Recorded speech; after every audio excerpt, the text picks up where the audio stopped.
मधुर भाषा संस्कृतम्, मृदुल भाषा संस्कृतम्।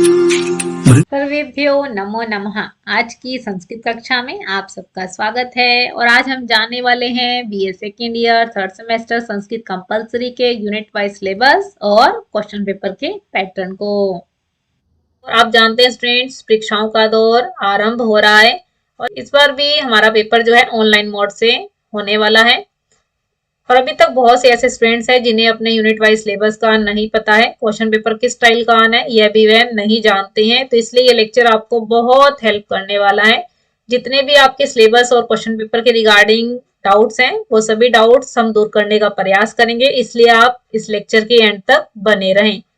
बहुत ही कंसंट्रेशन के साथ आपने इस लेक्चर को सुनना है। क्वेश्चन पेपर को जानने से पहले स्टूडेंट्स आप जानते हैं हमें यूनिट वाइज अपने सिलेबस को जानना आवश्यक है। तो सबसे पहले हम अपने सिलेबस को यूनिट वाइज जानेंगे और फिर उसके बाद लेटेस्ट क्वेश्चन पेपर को सॉल्व करेंगे।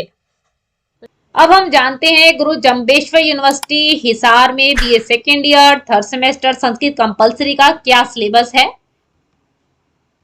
फर्स्ट यूनिट में आपके पास चारुदत्त का प्रथम और द्वितीय अंक है, श्लोक और सूक्तियां आपसे पूछी जाएंगी और यह काम आपके पास 15 मार्क्स है। सेकेंड यूनिट में आपके पास चारुदत्त का प्रथम और द्वितीय अंक है, सार और चरिचित्रण संबंधित प्रश्न आपसे पूछे जाएंगे और यह काम भी आपके पास 15 मार्क्स का है। थर्ड यूनिट और फोर्थ यूनिट आपका ग्रामर का है। इसमें कृदंत प्रकरण है, क्षत्रि, शानत, तव्यत, अनियर, यत, तुमन, कत, कत्वा, कत्वतु और नवुल। इन प्रत्ययों को आपने याद समझना है और ये भी काम आपके पास 15 मार्क्स का पूछा जाएगा। नेक्स्ट आपके पास फोर्थ यूनिट और उसमें समास और अनुवाद कार्य हैं, अव्ययीभाव और तत्पुरुष समास है और दूसरा काम है आपके पास अनुवाद कार्य, जिसे हम बहुत छोटी क्लासेस से सीखते आए हैं। बीए फर्स्ट ईयर में भी हमने बहुत सारे रूल्स के साथ अनुवाद कार्य सीखा था, तो ये भी कार्य आपका 15 मार्क्स का है।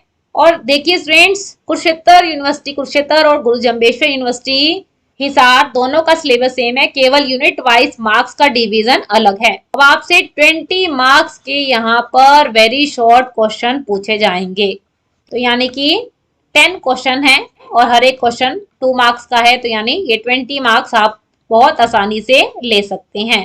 ठीक, और इनसे संबंधित सभी इंपॉर्टेंट लिंक्स आपको डिस्क्रिप्शन बॉक्स में दिए जाएंगे, तो डिस्क्रिप्शन बॉक्स जरूर चेक कीजिए स्टूडेंट्स। अब हम बात करते हैं गुरु जम्बेश्वर यूनिवर्सिटी हिसार में BA second year third semester Sanskrit compulsory के लेटेस्ट क्वेश्चन पेपर के बारे में। तो चलिए क्वेश्चन पेपर देखते हैं। सबसे पहले देखिए स्टूडेंट्स, वेरी शॉर्ट क्वेश्चन का कार्य आएगा। 10 प्रश्न पूछे जाएंगे जो कि 20 नंबर के हैं। चारुदत्तम नाटक के रचयिता का नाम, कितना आसान क्वेश्चन है ना, महाकवि भास। नेक्स्ट, चारुदत्त नाटक की नायिका का नाम, कौन है नायिका, वसंत सेना। नेक्स्ट क्वेश्चन, चारुदत्त नाटक में कितने अंक हैं, 4 अंक हैं। चारुदत्त में नायक का नाम क्या है, चारुदत्त है, क्योंकि इसके नाम के आधार पर ही रचना का नामकरण किया गया है। नेक्स्ट क्वेश्चन, चारुदत्त के खलनायक और प्रतिनायक शकार और विट बुरे पात्रों के रूप में आए हैं। नेक्स्ट क्वेश्चन, चारुदत्त में मैत्रेय कौन है, विदूषक। विदूषक का क्या नाम है, मैत्रेय। दोनों तरीके से आपने याद रखना है और इसके मात्राएं जरूर देख लीजिए। मैत्रेय। मदनिका किसकी सेविका है, मदनिका और रत्निका, देखिए अगले 2 क्वेश्चन है, कंफ्यूज नहीं होना। मदनिका है सेविका वसंत सेना की और रत्निका है चारुदत्त की। ब्राह्मणी किसकी भार्या है, चारुदत्त की। सूत्रधार की भार्या का नाम क्या है, नटी। तो देखिए स्टूडेंट, इस तरीके से आपको वेरी शॉर्ट क्वेश्चन करने हैं और कितने आसान है 20 मार्क्स लेने। और आप सभी प्रश्नों को देखिए तो यहाँ पर नायक नायिका इनसे संबंधित नाम ही पूछे गए हैं, तो बहुत ध्यान से इनको आप सॉल्व कीजिए। नेक्स्ट प्रश्न देखते हैं। हमारे पास दूसरे प्रश्न में 2 श्लोकों की सप्रसंग व्याख्या करने के लिए कहा गया है और एक श्लोक आपके पास 7.5 नंबर का है। अब देखिए कितने आसान है यहाँ नंबर लेने। सबसे पहले प्रसंग लिखेंगे, यानी इसमें लेसन का नाम, राइटर का नाम, अवतरण, एक पंक्ति में बताइए कि इस श्लोक में किस विषय पर बात की जा रही है। उसके बाद हम अर्थ लिखेंगे, जिसे आप अर्थ या सलाहत हेडिंग डाल सकते हैं। जो कि श्लोक का सामान्य अर्थ बताना है और उसको एक्सप्लेन करने का कार्य है, व्याख्या में बताएंगे। और फिर व्याकरण से संबंधित जितने भी अंश आप पढ़ चुके हैं तो यहाँ पर ऐड करें। चलिए पहला श्लोक देखते हैं। सेना बल व्यवतीतस्य चारुदत्तेन्द्राश्वासस्य विदूषक विघातस्य देवस्य त्वां भुजौ पाताम। यहाँ पर नाटककार भास अपनी रचना का आरंभ कर रहा है और यहाँ पर अपने इष्ट देव विष्णु की स्तुति करते हुए उनसे प्रार्थना कर रहा है कि सेना बल व्यवतीतस्य, की सेना की शक्ति से रहित, चारु दत्तेन्द्र आश्वासस्य, और इस प्रकार से इंद्र को सम्यक रूप से आश्वासन देने वाले, विदूषक विघातस्य, और दूषक यहाँ पे शत्रुओं के लिए प्रयोग किया गया है, शत्रुओं के नाशक, विघात माने नाशक, कौन, देवस्य, यहाँ पर विष्णु देव की बात की गई है, भगवान विष्णु की भुजाएं क्या करें, पाताम, रक्षा करें, किनकी, दर्शकों की रक्षा करें। देखिए स्टूडेंट, इस तरीके से आप अर्थ लिखेंगे और फिर आप उसे एक्सप्लेन करेंगे। तो आप देख रहे हैं कि प्रथम श्लोक में नाटककार जो भास हैं उन्होंने 3 मुख्य पात्रों के बारे में बता दिया। अब देखिए यहाँ पर चारुदत्त है पहला पात्र, यहाँ पे सेना से तात्पर्य है वसंत सेना, और तीसरा पात्र है विदूषक। ठीक है, बहुत ही इंपॉर्टेंट और बहुत ही आसान श्लोक है। चलिए नेक्स्ट श्लोक देखते हैं। सत्यम नामे धन विनाशगता विचिंता भाग्यक्रमेण ही धनानि पुनर्भवन्ति एतत्तु म दहति नष्ट धन श्रियो में यत् सौहृदयानि सुजने शिथिली भवन्ति। यहाँ पर चारुदत्त अपने मन की स्थिति का वर्णन करते हुए कह रहा है कि सत्यम न में धन विनाशगता विचिंता, कि यह सच है कि मैं धन के विनाश होने से चिंतित नहीं हूँ। भाग्यक्रमेण ही धनानि पुनर्भवन्ति, क्योंकि भाग्य के क्रम से इस धन को पुनः प्राप्त किया जा सकता है, अर्थात ये धन पुनः मिल सकता है। एतत्तु माम दहति, परंतु मुझे यह बात विशेष रूप से धन दुखी कर रही है, नष्ट धन श्रियो में, कि मेरा धन, मेरी लक्ष्मी जो है नष्ट हो जाने पर, यत सौहृदयानि, जो मेरे मित्र थे, बंधु थे, उनकी सौहृद भावना यानी मित्रता का भाव, प्रेम का भाव, शिथिली भवंती, मेरे प्रति शिथिल हो गया है, कम हो गया है। यानी कि यहाँ पर समाज की वास्तविकता का वर्णन किया गया है। धन अधिक हो तो मित्र भी बहुत अधिक हो जाते हैं, परंतु जब धन का अभाव जीवन में हो जाए तो वैर से रहित मित्र भी विमुख हो जाते हैं, साथ छोड़ देते हैं, उनकी प्रेम भावना बदल जाती है। ठीक है, इस तरीके से आप अर्थ लिखेंगे और फिर एक्सप्लेन करेंगे। चलिए नेक्स्ट श्लोक देखते हैं। कामम प्रदोष तिमिरेण नादृश्य से त्वम सौदामिनीव जलदोदर सन्निरुद्धा त्वां शूचयिष्यति हि वायुवशोपनीतो गंधश्च शब्दमुखराणि च भूषणानि। यहाँ पर विट और शकार जो घने अंधकार में वसंत सेना का पीछा कर रहे हैं, तो शकार वसंत सेना को डराते हुए कहता है, कामम प्रदोष तिमिरे ना दृश्य से तुम भले ही इस अत्यधिक अंधकार के कारण दिखाई नहीं दे रही हो। सौदामिनी व जलद उदर सन्निरुद्धा, जैसे जलोद कहते हैं मेघ को, कि मेघों के मध्य, सन्निरुद्धा माने छिपी हुई तुम, सौदामिनी बिजली के समान, भले इस घने अंधकार में दिखाई नहीं दे रही हो। त्वाम सूचयिष्यति ही वायो वशोपनीत, परंतु वायु के वेग से पास में लाए गए जो तेरे आभूषण हैं, उनकी सुगंध और आवाज करते हुए, ध्वनि करते हुए जो तेरे गहने हैं, वे त्वाम सूचयिष्यति, तुम्हारी सूचना दे रहे हैं। अर्थात जो फूलों के या दूसरे अन्य आभूषण धारण किए हुए हैं, तो वो आभूषण जो है तुम्हारी सूचना दे रहे हैं। इस प्रकार आप अर्थ लिखेंगे और फिर इसे एक्सप्लेन करेंगे। चलिए नेक्स्ट श्लोक देखते हैं। स मद विधानाम प्रणयी कृषि कृतो नातस्य कश्चिद विभवैर्मण्डितः निदाग संशुष्क इव हृदयो महान निनान्तु तृष्णामपनीय शुष्यति।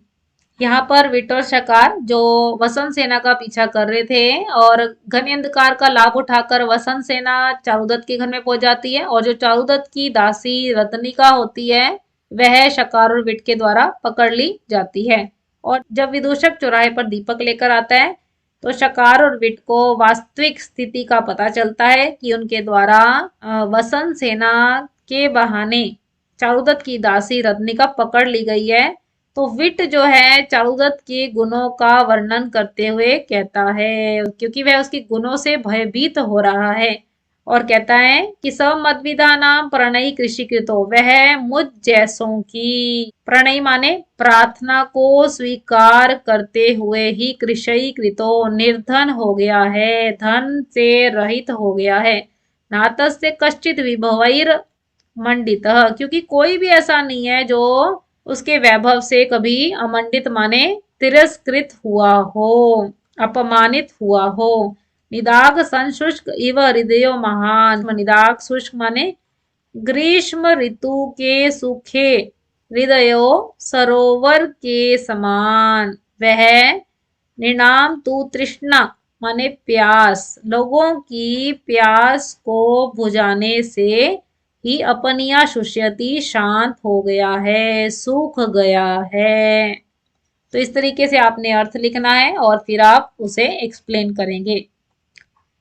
नेक्स्ट क्वेश्चन देखते हैं। प्रथम या द्वितीय अंक का सार आप देखिए, 2 ही अंक हैं और दोनों अंक आप अच्छे से तैयार करें, क्योंकि जब आप कहानी पढ़ लेते हैं, इसका सार पढ़ लेते हैं, तो जो श्लोक का कार्य है, सूक्ति का कार्य है, चरित्रण संबंधित प्रश्न है, तो ये सब हल करने बहुत आसान हो जाते हैं। ठीक है, चलिए नेक्स्ट देखते हैं। चारुदत्त और मैत्रेय का चरित्र है, 3 ही मुख्य पात्रों के रूप में। तीसरा मुख्य पात्र कौन है? वसंत सेना।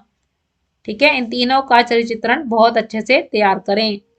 नेक्स्ट क्वेश्चन में 10 के यथा निर्दिष्ट प्रत्यांत रूप लिखने हैं और एक प्रत्यय जब आप सोल्व करेंगे तो 1.5 नंबर का है और चॉइस भी बहुत अच्छी दे रखी है।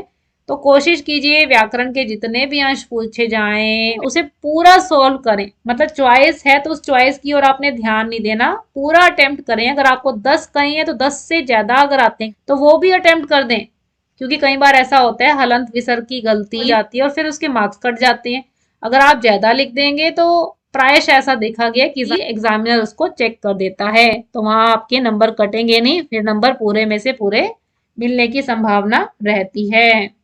चलिए देखते हैं स्थातव्य, बहुत ही सरल है। स्थातव्य, भू में तव्य जोड़ा भवितव्य, दृश्य में अनियर जोड़ा दर्शनीय, स्मृति में तव्य जोड़ा समर्तव्य, याच में शानच जोड़ो याचमानः, नृत्य में क्षत्रिय प्रत्यय, नृत्य का लट लकार में चलाओ नृत्यति, तो ती को हटा के न लगाना है नित्यन। पठ में त प्रत्यय पठित, गम में जोड़ा गतः, पा में कत्वतु पीतवान, ज्ञा में तवतु प्रत्यय ज्ञातवान, रक्ष में तुमन प्रत्यय जोड़िए रक्षितुम, नम में जोड़ा नंतुम, जी में त्वा प्रत्यय जोड़ा जित्वा, ग्रह में नवुल प्रत्यय क्या बनेगा ग्राहक, शास में नवुल प्रत्यय शासक। तो देखिए स्टूडेंट, इस तरीके से आपको कृदंत प्रत्यय तैयार करने हैं। चलिए नेक्स्ट देखते हैं। 4 समस्त पदों का विग्रह करना है और समास का नाम भी बताना है, इसलिए क्वेश्चन को बहुत ध्यान से पढ़ना है। ये नहीं हो जल्दी से पढ़ें कि विग्रह करना है और खत्म। समास का नाम भी पूछा गया और देखिए 2 ही समास का कार्य है, या तो अव्ययी भाव समास होगा या फिर वो तत्पुरुष होगा। ठीक है, और 2-2 नंबर का है, नंबर नहीं यहाँ पे कटने चाहिए। इस तरीके से आपको तैयार करना है। अधिगंगम, अधि के योग में सप्तमी भक्ति हमने बताई थी और इति लगाना है एंड में। गंगा की सप्तमी गंगा यामिति। तो देखिए फ्रेंड्स, यहाँ पे भी आपका शब्द रूपों का बहुत बड़ा रोल है, तो इसलिए याद कर लेंगे तो अच्छा रहेगा, नहीं तो रटने पड़ेंगे। याद करने का प्रयास कीजिए।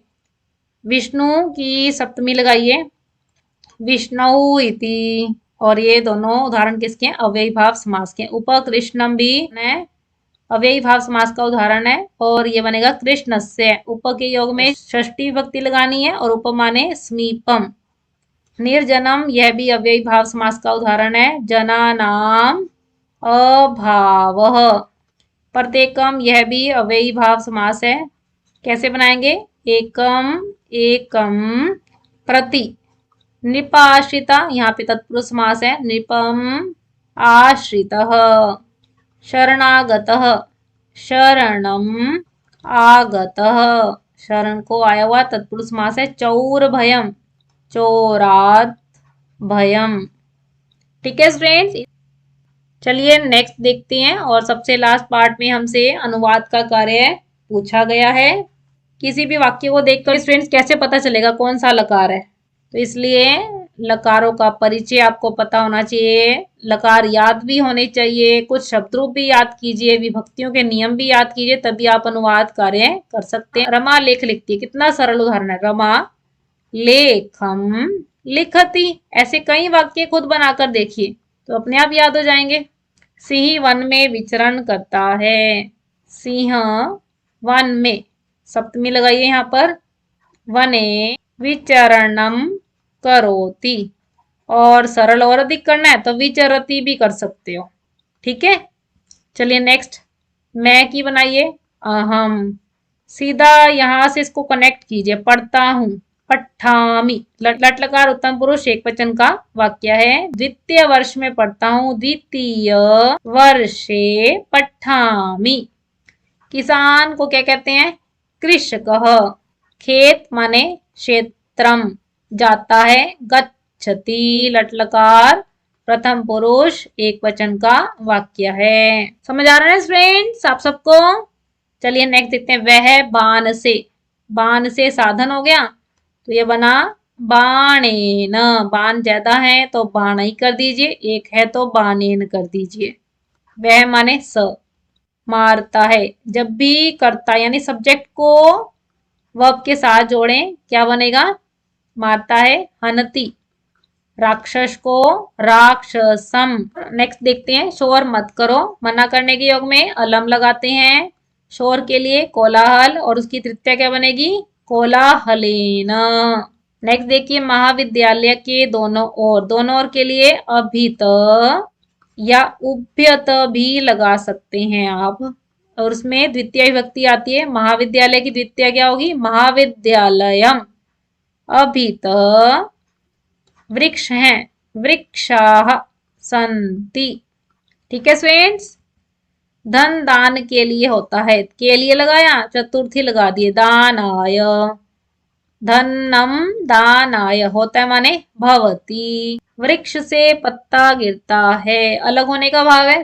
पंचमी विभक्ति लगाइए। वृक्षात पतरम पतति।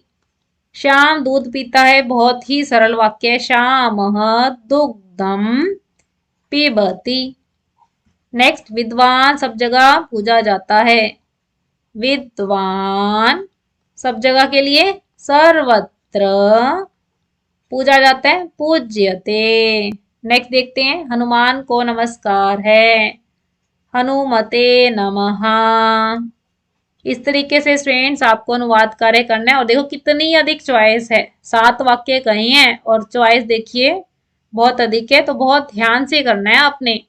ठीक है, और कोशिश कीजिए जितने अधिक आते हैं, 7 से अधिक आते हैं तो 7 से अधिक वाक्य बना दीजिए। ठीक है, आज की कक्षा में हमने अपने सिलेबस को और क्वेश्चन पेपर को बहुत डिटेल के साथ जाना। और इन सिलेबस और क्वेश्चन पेपर से रिलेटेड आपका कोई भी डाउट है तो आप कमेंट बॉक्स में ले सकते हैं। आपकी कोई सजेशन है तो वह भी आप कमेंट बॉक्स में बता सकते हैं। आपको लेक्चर कैसा लगा यह भी आप कमेंट बॉक्स में जरूर बताएं। अगर आपको लेक्चर अच्छा लगा तो आप इसे लाइक कीजिए, ज्यादा से ज्यादा फ्रेंड्स के साथ शेयर कीजिए, क्योंकि बहुत से स्टूडेंट्स ऐसे हैं जिन्हें अपने सिलेबस के बारे में नहीं पता है। और जब आप सिलेबस को यूनिट वाइज समझ लेते हैं तो क्वेश्चन पेपर को अटेम्प्ट करना बहुत आसान हो जाता है। तो इसलिए अपने फ्रेंड्स के साथ इस लेक्चर को जरूर शेयर करें। और अगर आप चैनल पे नए आए हैं, संस्कृत सीखना चाहते हैं, संस्कृत की नई अपडेट के साथ जुड़ा रहना चाहते हैं, सिलेबस कवर करना चाहते हैं, तो चैनल को सब्सक्राइब भी कीजिए ताकि आने वाली नई नोटिफिकेशन सबसे पहले आपको मिले।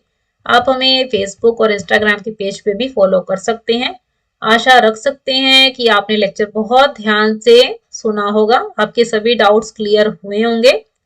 तो इसलिए स्टूडेंट्स आप सबका हृदय की गहराइयों से बहुत बहुत धन्यवाद। फिर मिलेंगे हम स्टूडेंट्स नई अपडेट और नए टॉपिक के साथ। ये ऑल द बेस्ट फ्रेंड्स। नमो नमः। नमः संस्कृताय।